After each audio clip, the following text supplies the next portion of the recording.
हाल ही में कोरोना मरीजों के इलाज में लापरवाही के मामले में लखनऊ के 4 अस्पतालों को नोटिस जारी किया गया था। जिलाधिकारी अभिषेक प्रकाश ने जनपद के 4 निजी कोविड अस्पतालों में रोगियों के उपचार में लापरवाही देखी थी, जिसके बाद अपोलो, मेयो, चरक और चंदन हॉस्पिटल के विरुद्ध कारण बताओ नोटिस जारी किया गया था। जिलाधिकारी अभिषेक प्रकाश ने निर्देश दिया कि इन चारों अस्पतालों के 23 सितंबर तक रेफर किए गए कोविड-19 रोगी की मृत्यु के संबंध में संपूर्ण विवरण अपर जिलाधिकारी ट्रांस गोमती और मुख्य चिकित्सा अधिकारी को उपलब्ध कराना सुनिश्चित कराएं। बता दें कि अपोलो हॉस्पिटल में 17 कोरोना रोगी नॉन कोविड अस्पतालों से भेजे गए थे, जिनकी मृत्यु हो गई।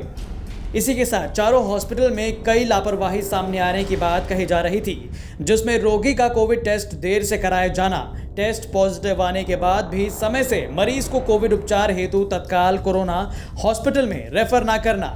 वहीं 4 अस्पतालों में से 3 ने अपना जवाब सौंप दिया है। चरक अस्पताल के प्रबंधक का कहना है कि नोटिस में 10 मरीजों की मौत की बात कही गई है, जबकि अस्पताल में सिर्फ एक ही मौत की पुष्टि हुई है।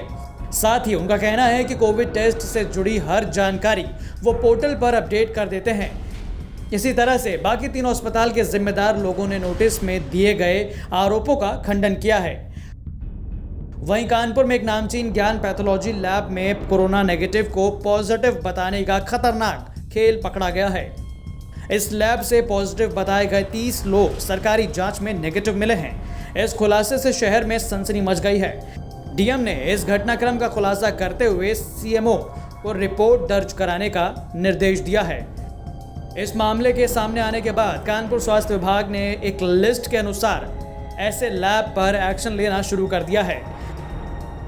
जो हमारे 13 अस्पताल हमारे अंडर रजिस्टर्ड थे L2 कैटेगरी के, उनमें सब लोगों को समय दिया गया। उन्होंने 1 हफ्ते का समय दिया था, हम लोगों ने 1 हफ्ते का समय दिया।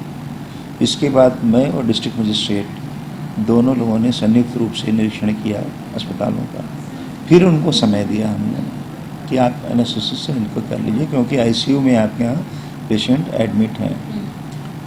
इसके बाद जिन अस्पतालों ने फिर दिए गए समय के बाद भी जिन अस्पतालों ने जो मानक था उनके अनुसार अपना ह्यूमन रिसोर्स को नहीं किया, उनमें से 4 अस्पताल लाइट्सऑन, ग्रेस, जियोस और डिवाइन अस्पताल को हम लोगों ने फिर से दोबारा मेरे और जिला मजिस्ट्रेट के द्वारा संयुक्त निरीक्षण हुआ, तो उसमें पाई गई कमियों के आधार पर उनका कोविड स्टेटस को समाप्त कर दिया गया।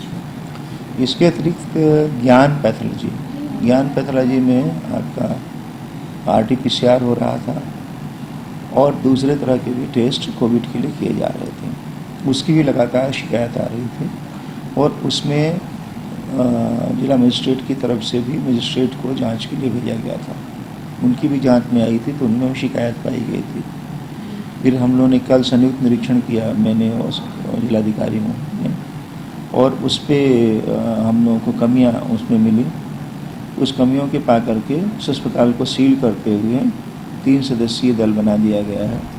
बहरहाल यूपी में एक तरफ योगी सरकार है जो दावा करती है कि प्रदेश में कोरोना पर काबू पाने में वो सबसे सफल है। तमाम टेस्ट, रिकवरी रेट और ना जाने कौन कौन से आंकड़े पेश किए जाते हैं। वहीं दूसरी तरफ इस तरह के खुलासे इन सभी दावों के पोल खोलकर रख देते हैं। लखनऊ से कुमार अभिषेक, कानपुर से रंजित सिंह की रिपोर्ट, यूपी तक।